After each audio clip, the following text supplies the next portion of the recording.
जी अस्सलाम वालेकुम। Pakistan programme face to face के साथ मैं हूं आपकी होस्ट अरीज हबीब। नाज़रीन, आज हम आपको कुछ न्यू दिखाने वाले हैं, कुछ नया दिखाने वाले हैं। और आज मैं आपको बता दूं कि मैं हाई कोर्ट की एक हमारे पास एडवोकेट हैं, उनके साथ मौजूद हूँ, जिनका नाम है जी रुशिदा लोधी। ये बार कौंसिल की मेंबर भी हैं और ह्यूमन राइट्स की चेयरपर्सन भी हैं। इनसे इनकी लाइफ के बारे में कुछ गॉसिप करते हैं और जो इस वक्त करंट सिचुएशन है हमारी कंट्री की, और जो इस वक्त इसराइल के हवाले से काम जारी है, उनकी मजम्मत जो हो रही है, काफ़ी लोग उनके बारे में एहतजाज भी कर रहे हैं इसराइल को लेके कि वो फ़लस्तीन पर काफ़ी जुल्म ढा रहे हैं। एक तरफ भारत कश्मीर पे काम कर रहा था, अपने जुल्म के पहाड़ तोड़ रहा था और मतलब एक सितम कर रहा था, और इस वक्त जो इसराइल है वो भी फ़लस्तीन पे कर रहा है। तो आइए इनसे बात करते हैं कि इन्होंने अपनी लाइफ का आगाज़ कब किया, कैसे ये शौक़ पैदा हुआ कि उन्होंने ये एडवोकेट बनना है, वकील का वकालत करनी है, और उसके अलावा ये बार कौंसिल की मेंबर बनी है, तो कैसा ये फ़ील करती हैं और करंट जो सिचुएशन है उसके बारे में बात करते हैं। तो चलिए प्रोग्राम का आगाज़ करते हैं। अस्सलाम वालेकुम। वालेकुम अस्सलाम, बहुत शुक्रिया आपका। अच्छा मिस, मुझे ये बताएं कि आपने अपनी लाइफ का आगाज़, ये जो मतलब एडवोकेट बनने का शौक़ आपको कैसे पैदा हुआ? एक्चुअली एडवोकेट बनने का जो शौक़ है वो जैसे यूजुअली कहा जाता है कि जी बचपन से ही शौक़ था, तो ऐसा कुछ नहीं था। लेकिन चूँकि मैं हमेशा अपनी लॉ कॉलेज से पहले जो मेरा कॉलेज था, स्कूल था, उसमें डिबेट सोसाइटी की मेंबर रही और हमेशा मैं एक्टिवली पार्टिसिपेट करती रही। तो मेरे पेरेंट्स का ख़्याल था कि मैं चूँकि अच्छा बोलती हूँ और मेरे पास अच्छे आर्गूमेंट्स होते हैं, लिहाजा ये प्रोफेशन मेरे लिए सूटेबल होगा। और फिर मैंने भी खुद इस चीज़ को फ़ील किया, तो मुझे अट्रैक्ट की ये वाली बात। तो मैंने सोचा कि क्यों ना मेरे अंदर जो कैपेबिलिटी कैपेसिटी है उसके अकॉर्डिंग ही प्रोफेशन को ज्वाइन किया जाए। सो मैंने लॉ कॉलेज में एडमिशन ले लिया। अच्छा, कितनी देर होगी आपको एडवोकेट बने हुए, कितनी देर मुझे से? 20 ईयर्स हो गए जी मुझे इस फील्ड में। 20 साल से मैं यहाँ पे काम कर रही हूँ। तो ये एक्सपीरियंस कैसा रहा? मतलब 20 सालों से कोई केस ऐसा कॉम्प्लिकेटेड आया हो जो मतलब आपके लिए बिल्कुल एक, आपके मतलब बिल्कुल उस चीज़ को माइंड ने एक्सेप्ट ना किया हो कि मतलब ये कैसा केस आ गया और आपने बड़े अच्छे तरीके से हैंडल किया हो?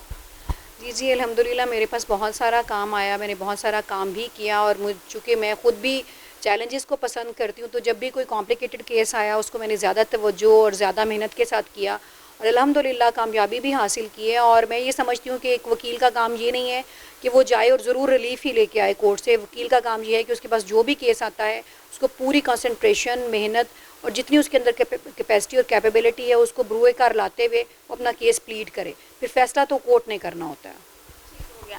अच्छा मुझे आप ये बताएं कि आप बार कौंसिल पंजाब की हैं, तो ये आपने गोल कब अचीव किया और इस वक्त जब आप ये काम कर रही हैं आपको कैसा फील होता है?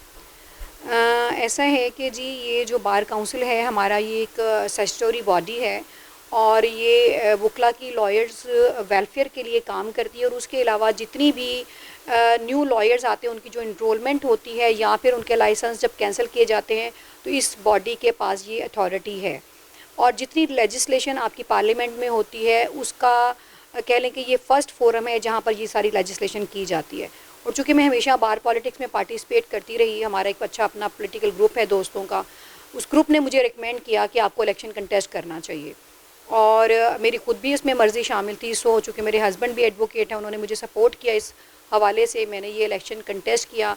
तमाम दोस्तों साथियों ने मेरा बेइंतहा साथ दिया, अल्लाह ताला का करम हुआ, अल्लाह पाक ने मुझे कामयाबी से नवाजा। और यहाँ पर मैं आपको एक बात बताती चलूँ कि हमारे सिर्फ पंजाब में 75 मेंबर्स हैं जो पंजाब बार काउंसिल के मेंबर्स हैं, जिसमें तकरीबन जब कैंडिडेट्स थे तो वो 95 कैंडिडेट्स में थे, जिसमें 9 ख़वातीन थी और बाकी सारे मेल थे। हमारी कोई फ़िक्स सीट नहीं, मखसूस सीटें नहीं हैं। जनरल इलेक्शन में ही ख़वातीन को भी इलेक्शन कंटेस्ट करना होता है। पूरे पाकिस्तान की बार काउंसिल्स, केपी के bar council, Balochistan bar council, Sindh bar council, Islamabad bar council और पंजाब बार काउंसिल से टोटल 30 ख़वातीन थी जिन्होंने इस इलेक्शन में कंटेस्ट किया। लेकिन अनफॉर्चुनेटली कोई और ख़ातून इलेक्ट नहीं हो सकी और अल्लाह ताला ने मेरे ऊपर करम किया कि पूरे पाकिस्तान से मैं एक वाहिद लेडी हूँ जो बार काउंसिल की मेंबर बनी। ज़बरदस्त। तो आपको मेंबर बने हुए कितनी देर हो गई है? अभी जी नवंबर में हमारा इलेक्शन हुआ था, नवंबर में ही है जो मैं मेंबर अल्हम्दुलिल्लाह बनी हूँ अभी ये रिसेंट 2020 में। और हमारा टेन्योर 5 साल का होता है। फिर उसके बाद आगे हमारी फर्दर कमेटीज़ भी बनती हैं और उस कमेटीज़ में भी अल्हम्दुलिल्लाह अल्लाह पाक ने मतलब मुझे इज़्ज़त से नवाजा और मेरा नाम जो है वो ह्यूमन राइट्स कमेटी के एज ए चेयरपर्सन मुझे अपॉइंट किया गया है। अच्छा, तो ह्यूमन राइट्स का बेसिक क्या, इसका मेन आइडिया क्या है, इसका थीम क्या है? देखिए, ह्यूमन राइट्स का थीम तो बहुत अगर देखा जाए तो वास्ट है कि हर ह्यूमन बीइंग का राइट है, उसके कुछ फंडामेंटल राइट्स हैं जो कि हमारे कॉन्स्टिट्यूशन में बयान कर दिए गए हैं। उसके अलावा फीमेल्स हैं, उनके राइट्स हैं। और ह्यूमन में आपको पता है कि ज़ाहिर है मेल फीमेल दोनों ही आ जाते हैं, और मैं दोनों के लिए यहाँ पे काम करती हूँ कि अगर कहीं पे भी किसी के राइट की वायलेशन की जाती है तो उसके लिए मैं यहाँ पर बैठ के काम कर रही हूँ। लाइक अगर हमारे यहाँ जैसे कि जेल्स हैं, जेल में जो कैदी हैं, अगर उनके साथ अच्छा सलूक नहीं किया जा रहा, या फिर ये कि जब वो जेल से बाहर आ जाते हैं तो फिर बाहर आने के बाद ख़वातीन और बच्चे जैसे वहाँ पर जेलों में मौजूद हैं जिनका कोई जुर्म नहीं है, वो जब बाहर आते हैं तो उनकी रिहेबिलिटेशन के लिए क्या सूरत हाल है कि अगर जब वो अपनी सज़ा काट के वापस आ जाएं तो क्या उनको फिर उसी क्रिमिनल माहौल में छोड़ दिया जाए, या उनकी हालत को सुधारने के लिए कोई ऐसे सेंटर्स कायम किए जाएँ। और उसके अलावा बेशुमार नेशनल और इंटरनेशनल लेवल पर काम है जो करने को बाकी है और जो मेरे करने का इरादा है। रिसेंटली अभी आप बात कर रही थी इसराइल के हवाले से और फ़लस्तीन के हवाले से, तो मैं सिर्फ अपनी बात को फ़लस्तीन तक महदूद नहीं रखूँगी, मैं कश्मीर की भी बात करूँगी, मैं बर्मा की भी बात करूँगी, जहाँ पर मुसलमानों पर इंतहाई जुल्म व तशद्दुद के पहाड़ तोड़े जा रहे हैं।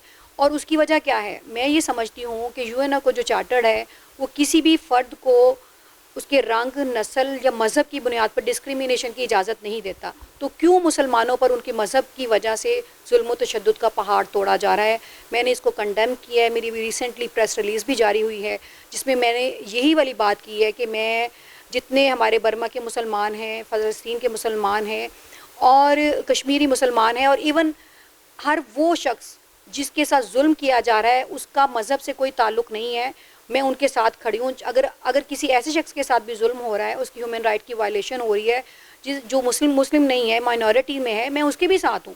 क्योंकि इंसानियत जो है ना सबके लिए बराबर है, वो चाहे क्रिश्चियन हो, हिंदू हो या मुसलमान हो। लेकिन चूँकि अल्हम्दुलिल्लाह मैं ख़ुद मुसलमान हूँ तो सबसे पहली प्रेफरेंस मेरी अपने मुसलमान बहन भाइयों के लिए होगी, और उसके बाद बाकी सारे जो कौम के लोग हैं। इंसानियत के नाते मेरा फ़र्ज़ है कि ह्यूमन राइट्स की वायलेशन हो तो मैं उनके साथ खड़ी हूँ।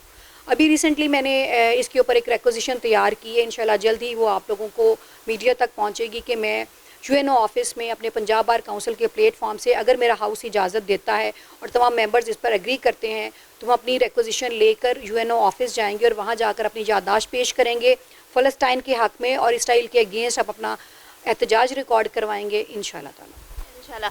अच्छा, इस वक्त जो मुल्क की सूरत हाल चल रही है, मतलब लॉकडाउन भी है, कोरोना भी है, इस हवाले से आप हुकूमत से क्या कहना चाहेंगी और हुकूमत का आप लोगों के साथ कोऑपरेशन किस हद तक है? जी देखिए, लॉकडाउन और कोविड के हवाले से मैं ये कहूँगी कि ये चूँकि एक आलमी वबा है और हम सबको इसके साथ मिलजुल कर निपटना है, लेकिन फिर भी मैं समझती हूँ कि ज़िंदगी के जो काम है ना वो एक लंबे अरसे तक रोके नहीं जा सकते।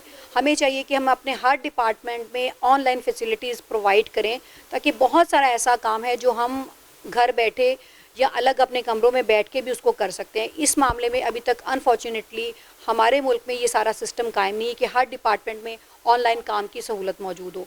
अगर ये कर ली जाए तो मैं समझती हूँ कि 99% जो काम रुके हुए हैं ना वो होना शुरू हो जाएंगे, क्योंकि इस तरह बेरोज़गारी फैल रही है जब लोग काम पे नहीं आते हैं, या जो लोग बिज़नेस करते हैं, जैसे ऑनलाइन शॉपिंग का हमारे यहाँ बड़ा एक ट्रेंड बन गया है, तो उस पर चेक होना चाहिए कि जब हम ऑनलाइन किसी भी चीज़ का ऑर्डर प्लेस करते हैं तो हमें जो चीज़ रिसीव होती है वो नहीं होती। तो इसमें ये जो चीटिंग होती है, ये जो बेईमानी होती है, इसके ऊपर चेक गवर्नमेंट को रखना चाहिए।